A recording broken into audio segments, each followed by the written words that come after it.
प्रयागराज में महाकुंभ क्षेत्र में और आप ये पिछले इस समय चल रहा है यहाँ पे वाटर है लेकर तो आप देख सकते हैं यहाँ चल रहा है।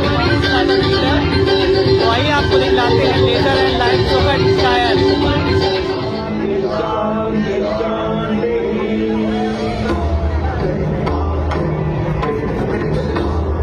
एकदम चरम को है।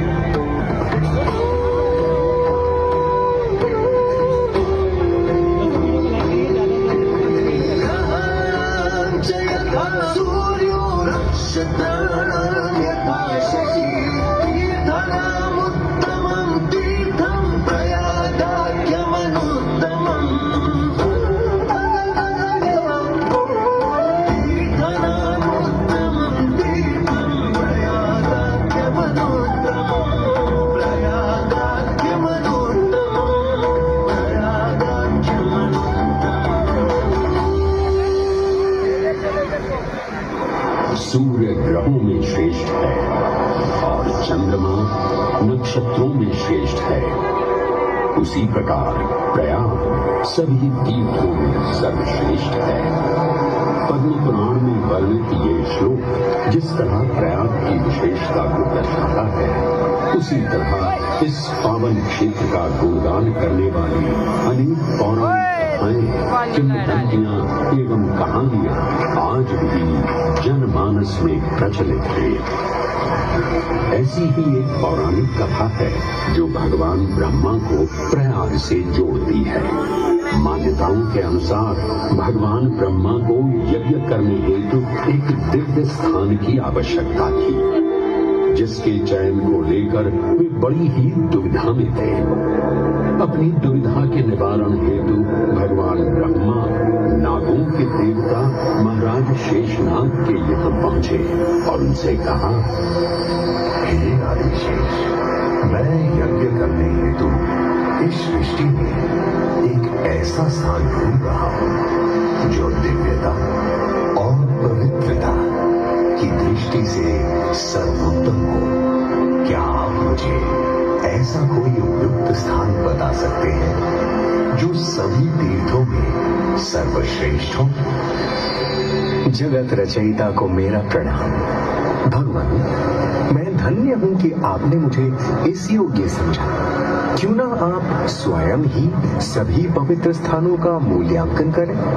ऐसा कीजिए, आप तुला के एक पलड़े पर सप्तपुरियों को रखिए और दूसरे पलड़े पर भगवान विष्णु के स्थायी निवास प्रयाग को रखिए, जिसका भार सबसे अधिक आए। मेरे विचार में वही सर्वश्रेष्ठ तीर्थ होगा।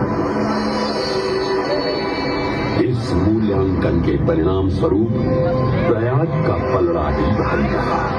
इस तरह प्रयाग की प्रधानता सिद्ध हुई और तभी से इसे तीर्थों का राजा कहा जाने लगा। आज भी ऐसी मान्यता है कि भगवान ब्रह्मा ने गंगा नदी के पश्चिमी तट पर 10 अश्वमेध यज्ञ संपन्न किए थे। आज उस स्थान को हम दशाश्वमेध घाट के नाम से जानते हैं। भगवान ब्रह्मा के अलावा इंद्रदेव, वरुण देव एवं सोमदेव ने भी प्रयाग क्षेत्र में ही भगवान विष्णु की आराधना करने हेतु यज्ञ किए थे, जिससे उन्हें भी श्री हरि का आशीर्वाद प्राप्त हुआ। प्रयाग शब्द में प्र का अर्थ है प्रकृष्ट और याग का अर्थ होता है यज्ञ। इसीलिए इन दो शब्दों से बना प्रयाग सबसे पवित्र स्थान माना जाता है। प्रयाग ही संसार में एकमात्र ऐसा पावन क्षेत्र है जहाँ 3 पवित्र नदियों का संगम होता है। इस संगम का भी एक अनूठा महत्व है।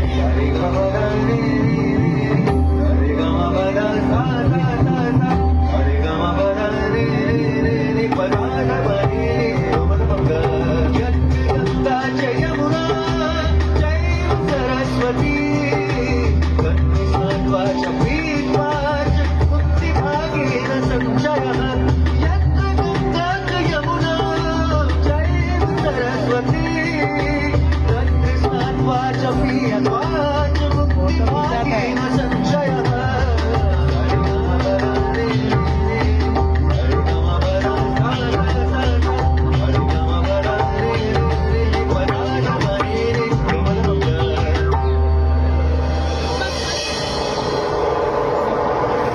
प्रयाग में गंगा, यमुना और सरस्वती जैसी 3 सबसे पवित्र और पूजनीय नदियों का दिव्य संगम होता है। इन नदियों के संगम में स्नान करने एवं संगम का जल ग्रहण करने से मनुष्य मुक्ति का अधिकारी बन जाता है और इसमें किंचित भी संदेह नहीं है। ब्रह्म पुराण में ब्रह्मा जी भी कहते हैं कि प्रयाग में सरस्वती जी अदृश्य रूप में आकर गंगा जी से मिलती हैं। इसलिए इस क्षेत्र को सरस्वती तीर्थ संगम भी कहा गया है। सरस्वती नदी के अदृश्य रूप से मिलने के पीछे भी एक पौराणिक कथा सुनने को मिलती है। ऐसा माना जाता है कि बद्रीनाथ क्षेत्र की गुफाओं में जब वेद व्यास जी भगवान गणेश को महाभारत की कथा सुना रहे थे, तब उस क्षण सरस्वती जी हिम शिखरों से टकराते हुए अपना मार्ग बनाती हुई बड़ी ही तीव्र गति से बह रही थी। सरस्वती नदी के इस तेज बहाव से उत्पन्न होने वाली तेज ध्वनि वेद व्यास जी का ध्यान भंग कर रही थी। इसलिए महर्षि वेद व्यास जी ने सरस्वती जी से वेग को कम करने का आग्रह किया, परंतु उनके अनुरोध उपरांत भी जब सरस्वती नदी के वेग एवं ध्वनि में कोई कमी नहीं हुई, तो उन्होंने क्रोधित होकर सरस्वती जी को श्राप दे दिया और कहा कि वे अब धरती के भीतर यानी कि पाताल लोक में प्रवाहित होंगी। तब से ये माना जाता है कि हिम शिखरों से उद्गमित हुई सरस्वती नदी उत्तराखंड के माना गांव से आगे अपने अदृश्य रूप में प्रवाहित होती है।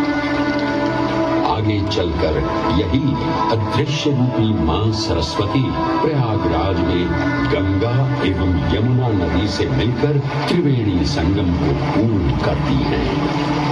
ये प्रयाग नदी पवित्रता का उद्गम है, जिसके अंश हमें वेदों एवं पुराणों में भी मिलते हैं, जिनमें वर्णित है सुरों असुरों द्वारा हुआ समुद्र मंथन।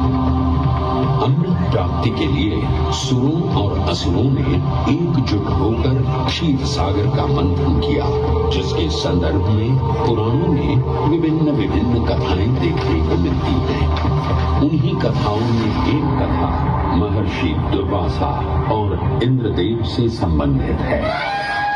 इस कथा के अनुसार ऋषि दुर्वासा ने इंद्रदेव से प्रसन्न हो उन्हें पारिजात पुष्पों की एक दिव्य माला भेंट की, जिसे इंद्रदेव ने साधारण पुष्पों की माला समझ स्वयं धारण न कर उसे अपने वाहक गजराज ऐरावत के मस्तक पर रख दिया। पल भर में गजराज ने वो माला धरा पर गिरा, उसे अपने पैरों तले रौंद दिया। ऋषि दुर्वासा से ये अपमान सहन न हुआ और उसी क्षण क्रोधित हो उन्होंने इंद्रदेव को श्राप दे दिया। हे अहंकारी इंद्र, तेरा इतना दुस्साहस कि तूने मेरा अपमान किया।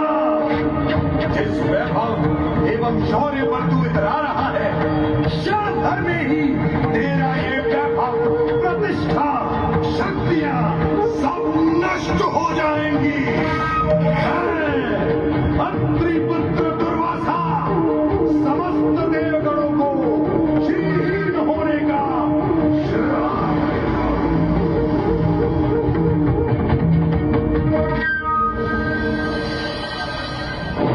इस श्राप के परिणाम स्वरूप स्वर्गलोक से लेकर वैकुंठ धाम तक का सारा वैभव चला गया।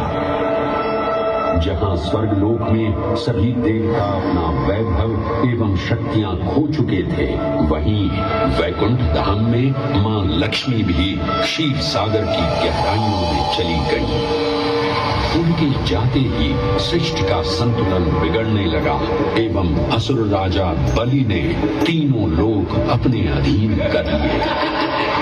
ये सब देखकर सभी देवतागण अपने श्राप के निवारण हेतु भगवान विष्णु की शरण में जा पहुंचे और कहने लगे, हे पालनहार, हे स्वामी, अब आप ही ही हमें इस श्राप से मुक्त होने का मार्ग बता सकते हैं, अन्यथा हम अपनी शक्तियों से सदैव वंचित ही रहेंगे और युद्ध में कभी भी असुरों का सामना नहीं कर पाएंगे।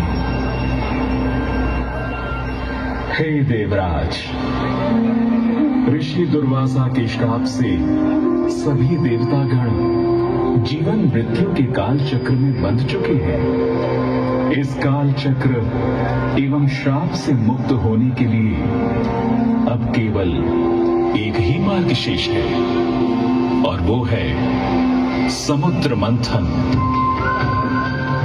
इस समुद्र मंथन से निकलने वाले रत्न ही आपके खोए हुए यश, वैभव और कीर्ति को पुनः स्थापित करेंगे। परंतु आपको इस मंथन के लिए असुरों के बल की भी आवश्यकता होगी, क्योंकि उनके बिना यह समुद्र मंथन संभव नहीं है।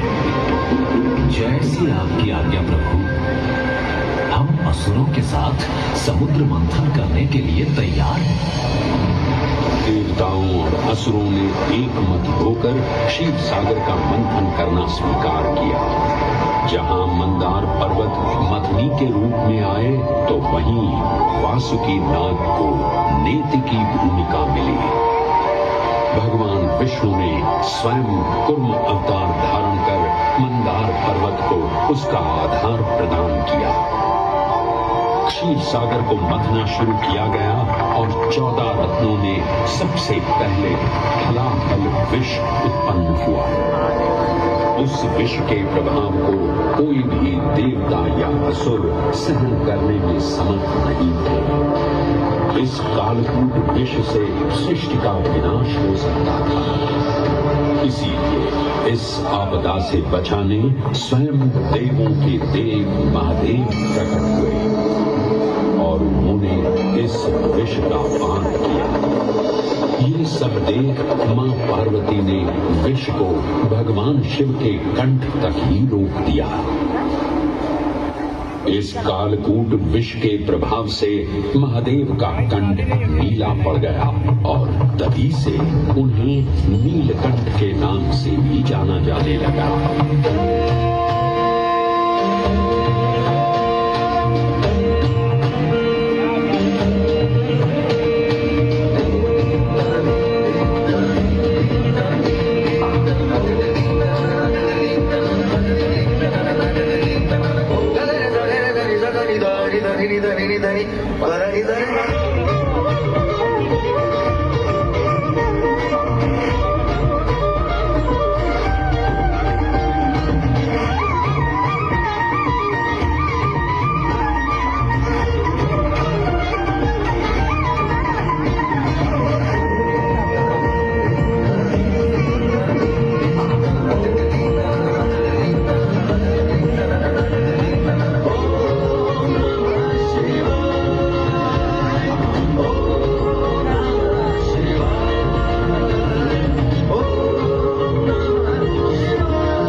हलाहल के पश्चात समुद्र की गहराइयों से मां लक्ष्मी का आगमन हुआ, जिन्हें भगवान विष्णु ने वरण करके अपनी अर्धांगिनी बना लिया। इसके पश्चात समुद्र मंथन से एक एक कर कामधेनु गाय, पारिजात वृक्ष, चंद्र, कल्प वृक्ष, अपार सुंदर अप्सराएं, गंधर्व, शंख, उच्चैःषवा, वारुणी एवं कौस्तुभ मणि जैसे अनेक रत्न उत्पन्न हुए। लेकिन सभी को जिस रत्न की सबसे अधिक प्रतीक्षा थी, उस रत्न का निकलना अभी बाकी था। अंततः आयुर्वेद के देव धन्वंतरी अपने हाथ में अमृत कुंभ लिए प्रकट हुए। अमृत कुंभ पाने की लालसा में सुरों और असुरों के मध्य एक घमासान युद्ध आरंभ हो गया। इस इसी युद्ध के दौरान स्वरभानु नाम का एक असुर अमृत कुंभ को अपने अधीन कर पाताल लोक की ओर चल गया। तब अमृत कलश को वापस पाने हेतु देवतागण अपने आराध्य भगवान विष्णु का स्मरण करने लगे। तदोपरांत भगवान विष्णु एक सुंदर अप्सरा मोहिनी का रूप धारण कर पाताल लोक पहुंचे, जिसे देख सभी असुर सम्मोहित होने लगे।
अप्सरा कौन है?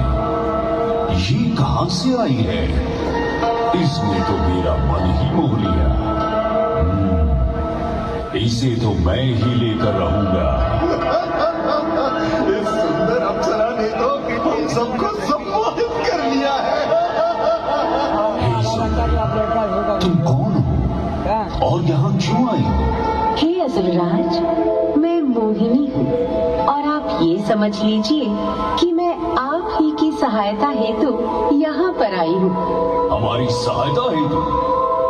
परंतु वो कैसे सुंदरी? मैं आपको ये ज्ञात कराने आई हूँ कि अमृत की असली शक्ति और गुण तो कलश के तल में विद्यमान है, जबकि ऊपर तो केवल जल मात्र है, जिसके ग्रहण करने से ज्यादा कोई लाभ न होगा। आप सभी इस अमृत को देवताओं के साथ बांट लीजिए। आखिर आप सभी ऋषि कश्यप के ही तो पुत्र हैं। देवताओं के साथ अमृत बांटने से एक तो आपका वैभव बढ़ेगा और दूसरा जो अमृत का फलदायक भाग है उसे आप ही ग्रहण कर सकेंगे। हे मनमोहिनी, तुम सत्य ही कह रही हो, परंतु अगर हमने ये अमृत कलश देवताओं को दे दिया तो क्या पता वे सारा अमृत स्वयं ही ग्रहण कर लें और हम सभी असुर इससे वंचित ही रह जाएं। आप निश्चिंत रहिए, ऐसा कदापि नहीं होगा।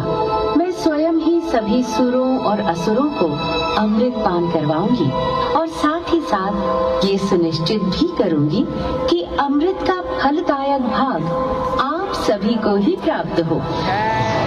बस फिर क्या था, भगवान विष्णु की अपरंपार लीला आरंभ हुई।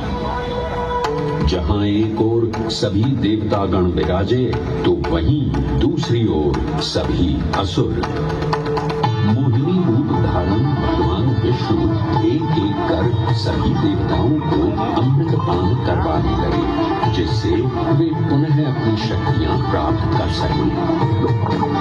परंतु स्वरभानु नाम का असुर जल्द ही भगवान विष्णु की ये चालाकी भांप गया और चुपचाप देवता वेश धारण कर उन्हीं के बीच में जाकर विराजमान हो गया।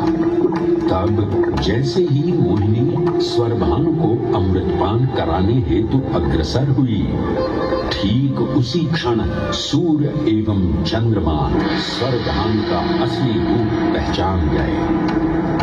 ये ज्ञात होते ही भगवान विष्णु अपने मूल रूप में परिवर्तित हो गए और अपने सुदर्शन चक्र से स्वरभानु का सिर धड़ से अलग कर दिया। परंतु तब तक अमृत की 2 बूंदें स्वर स्वरभानु के कंठ से उतर चुकी थी, जिसके चलते वो अमरत्व प्राप्त कर चुका था। इस तरह स्वरभानु के कटे हुए सिर के भाग को राहु का नाम मिला और धड़ को केतु के नाम से जाना जाने लगा। माना जाता है कि प्रतिशोध की ज्वाला में ज्वलित राहु एवं केतु सूर्य एवं चंद्रमा पर ग्रहण लगाते हैं। इस प्रकार सूर्य और चंद्र पर ग्रहण लगना राहु और केतु का प्रतिशोध माना जाता है। भगवान विष्णु की ये लीला देख सभी असुर अचंभित हो उठे। इससे पहले कि वे कोई प्रतिक्रिया दे पाते, भगवान विष्णु के वाहन पक्षीराज गरुड़ ने शीघ्रता से अमृत कलश को उठा लिया और अपने साथ लेकर स्वर्गलोक की ओर उड़ चले। कहते हैं पक्षीराज की इस यात्रा के दौरान पृथ्वी पर 4 जगह अमृत की कुछ बूंदें छलक कर गिर पड़ी थी और इन बूंदों से उन नगरों की नदियों के पानी में अमृत जैसे गुण आ रहे थे। वे 4 स्थान हरिद्वार, प्रयाग, उज्जैन एवं नासिक है और यही कारण है कि इन 4 नगरों में कुंभ का पर्व मनाया जाता है। ऐसी भी मान्यता है कि एक दिव्य दिवस एक सांसारिक वर्ष के बराबर होता है और पक्षीराज गरुड़ की यात्रा में 12 दिन लगे थे। इसीलिए हर 12वें वर्ष में कुंभ पर्व मनाया जाता है।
ग्रहों के अनूठे संरेखण से सुनिश्चित होता ये कुंभ महापर्व प्रयाग की भूमि पर उसी नक्षत्र में आयोजित होता है जिस नक्षत्र में यहाँ अमृत की बूंदें गिरी थी।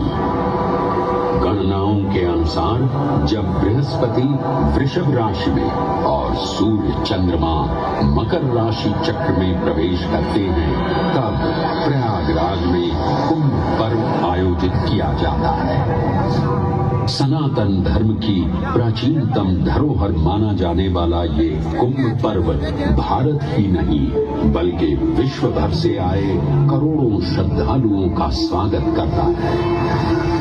कुंभ पर्व केवल एक पर्व ही नहीं बल्कि एक तीर्थ का अवसर भी है, जहां लाखों करोड़ों श्रद्धालु कल्पवास के नियमों का पालन करते हैं।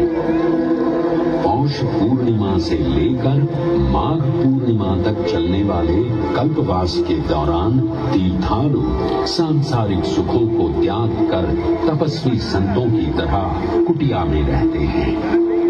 उनकी दिनचर्या ब्रह्म मुहूर्त में गंगा स्नान से शुरू हो संध्या वंदना और भजन कीर्तन जैसे आध्यात्मिक कार्यों के साथ रात्रि तक समाप्त होती है। श्रद्धालु दिन में केवल एक ही बार भोजन ग्रहण कर मानसिक रूप से धैर्य, अहिंसा और भक्ति भाव में लिप्त रहते हैं। ऐसी मान्यता है कि जो कल्पवासी मोक्ष की अभिलाषा लिए कुंभ पर्व में कल्पवास के नियमों का पालन करते हैं, उन्हें मोक्ष अवश्य ही प्राप्त होता है। पारंपरिक रूप से इस आध्यात्मिक पर्व की औपचारिक शुरुआत का श्रेय 8वीं शताब्दी के हिंदू दार्शनिक और संत आदि शंकराचार्य को दिया जाता है। उन्होंने न केवल 4 पवित्र मठों पुरी, श्रृंगेरी, द्वारका और बद्रीनाथ की स्थापना की थी, बल्कि सन्यासी परंपरा को जीवित रखने हेतु 10 सन्यासी व्यवस्था का गठन भी किया था, जिसके अंतर्गत निर्वाणी, अटल, निरंजनी, आनंद, जूना, आवाहन और अग्निसात नामक 7 अखाड़े निर्मित हुए। आदि शंकराचार्य का उद्देश्य शास्त्रों के ज्ञान को आपस में साझा कर सनातन धर्म के दार्शनिक आधारों को सुदृढ़ और परिपक्व करना था। अतः धर्म की सभी शाखाओं को संगठित रखने हेतु आदि शंकराचार्य ने प्रयाग की भूमि पर कुंभ पर्व को पुनः आयोजित किया। आज के इस दौर में कुंभ पर्व की महत्ता का अनुमान इसी बात से लगाया जा सकता है कि यूनेस्को द्वारा मानवता की अमूल्य सांस्कृतिक विरासत की प्रतिनिधि सूची में इस पर्व को शामिल किया गया है।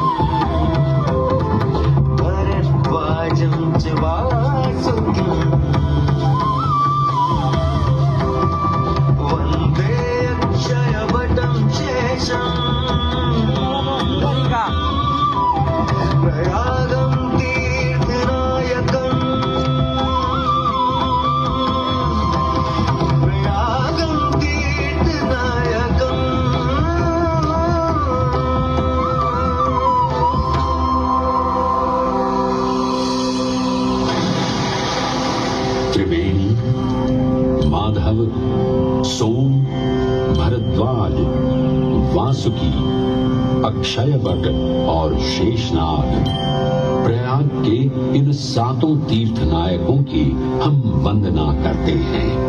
परंतु उक्त 7 तीर्थ नायकों में वेणी माधव का ही प्रमुख स्थान है। त्रिवेणी संगम में स्नान के साथ साथ श्रद्धालु वेणी माधव मंदिर में दर्शन कर भगवान विष्णु का आशीर्वाद भी प्राप्त करते हैं। मान्यताओं के अनुसार वेणी माधव इलाहाबाद किले के परिसर में स्थित पातालपुरी मंदिर में एक पवित्र अक्षयवट वृक्ष के पत्तों पर एक बालक के रूप में विश्राम करते हैं। पौराणिक कथाओं के अनुसार अक्षयवट एक शाश्वत वृक्ष है जो भगवान विष्णु का स्थायी निवास है, जहां से वे सृष्टि का पुनः निर्माण करते हैं। त्रेता युग में भी अक्षयवट वृक्ष का उल्लेख देखने को मिलता है। कहा जाता है कि भगवान श्री राम, माता सीता एवं अनुज लक्ष्मण अपने वनवास काल में इस स्थान पर आए थे। वैसे तो भगवान श्री राम का वनवास प्रयाग में श्रृंगी ऋषि को समर्पित श्रृंगवेरपुर धाम से आरंभ होता है।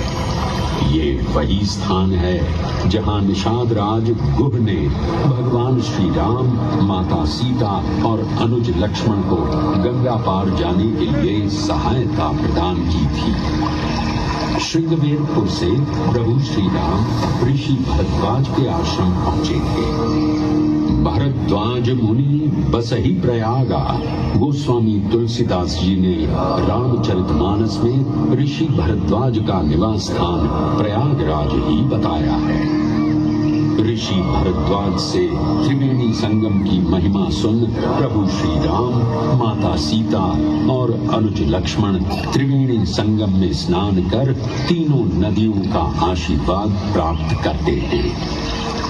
इसी कड़ी में एक प्रचलित कथा के अनुसार संगम तट पर ही माता सीता ने प्रभु श्री राम से महादेव और परम शक्ति मां पार्वती की आराधना करने की अपनी मनोकामना को व्यक्त किया था, जिसके उपरांत प्रभु श्री राम ने यमुना तट पर भगवान भोलेनाथ और मां पार्वती को समर्पित एक मंदिर का निर्माण करवाया, जिसे आज हम मनकामेश्वर मंदिर के नाम से भी जानते हैं। त्रेता युग में स्वयं प्रभु श्री राम ने माता सीता के साथ इसी मंदिर में भगवान शिव एवं मां पार्वती की पूजा अर्चना कर उनसे आशीर्वाद प्राप्त किया था। महादेव के इस प्राचीन मंदिर से अगर थोड़ा आगे चले तो उन्हीं के अंशावतार पवन पुत्र हनुमान जी का मंदिर भी विद्यमान है।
अनूठा मंदिर है जहां हनुमान जी लेटे हुए दिखाई देते हैं। प्रचलित कथाओं की माने तो हनुमान जी के आदेशानुसार बाघंबरी बाबा को इस तट पर उत्खनन करते समय हनुमान जी की एक दिव्य मूर्ति प्राप्त हुई थी, जिसके फलस्वरूप आज यहाँ बड़े हनुमान जी का मंदिर विद्यमान है। इस चमत्कार से विस्मयाभिभूत हुए बाबा बाघंबरी ने हनुमान जी की सेवा में अपना जीवन समर्पित कर दिया। आज भी इस मंदिर की देखरेख का कार्यभार बाघंबरी गद्दी ने ही संभाल रखा है। पुराणों एवं अनेक धार्मिक ग्रंथों में वर्णित प्रयाग क्षेत्र के कौशाम्बी का उल्लेख देखने को मिलता है। कौशाम्बी प्राचीन भारतीय वत्स महाजनपद की राजधानी थी। गौतम बुद्ध ने अपने तपस्वी जीवन के 6ठे और 9वें वर्ष यहीं बिताए और अपने अनुयायियों को कई महत्वपूर्ण धर्मोपदेश भी दिए। बौद्ध धर्म से अगर जैन परंपरा की ओर चले तो ऐसी मान्यताएं आज भी प्रचलित हैं कि प्राचीन तीर्थंकर ऋषभदेव ने भी वत्स देश में ही ज्ञान प्राप्त किया था। इसके अलावा 6ठे जैन तीर्थंकर पद्म प्रभु का जन्म इक्ष्वाकु वंश में राजा श्रीधर और रानी सुसीमा देवी के घर कौशाम्बी में ही हुआ था। यहाँ तक कि मगध सम्राट अशोक ने भी अपनी शाही देखभाल के लिए इसे अपनी उपराजधानी बनाया था। तथ्यों को टटोले तो अशोक की लाट आज भी इस क्षेत्र में देखने को मिलती है। धार्मिक विविधता से परिपूर्ण प्रयाग क्षेत्र एक ऐसा अनूठा क्षेत्र है जहां ज्ञान का प्रकाश फैलाने सिख गुरु भी पधारे हैं। प्रयागराज के अहियापुर में स्थित गुरुद्वारा पक्की संगत साहिब इसी की एक बेजोड़ निशानी है। माना जाता है कि श्री गुरु तेग बहादुर जी अपनी यात्रा के दौरान 6 महीने इसी स्थान पर रुके थे। यहाँ वे प्रार्थना और ध्यान करते थे, इसलिए इसे तप स्थान भी कहा गया है। ये कहना गलत नहीं होगा कि त्रिवेणी संगम के तट पर गुरुओं और संतों की शिक्षाओं का अनोखा समावेश है। ये गुरुद्वारा पक्की संगत साहिब इलाहाबास या इलाहाबाद के नाम से कुछ समय के लिए चर्चित ये प्रयागराज आज भी जीवंत है। धर्म और संस्कृति का अनूठा इतिहास संजोए हुए तीर्थराज प्रयागराज में वेणी माधव, शिव और शक्ति के विभिन्न स्वरूप आज भी विद्यमान हैं, जो इस पावन क्षेत्र को अद्वितीय बनाते हैं। प्रयागराज की इतनी विशाल पृष्ठभूमि समझने के बाद लगता है कि ये कहना कभी गलत नहीं होगा कि प्रयागराज सिर्फ एक शहर नहीं बल्कि अपने अंदर दैवीयता, विविधता और धार्मिकता को संजोए हमारा पूर्ण गौरवशाली इतिहास है।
और दोस्तों यहीं पे समाप्त होता है लेजर एंड वाटर शो। आपने देखा first day first show live देखा तो वीडियो को लाइक, चैनल को सब्सक्राइब करिएगा तो ढेर सारे कंटेंट देखने के लिए हमारे चैनल को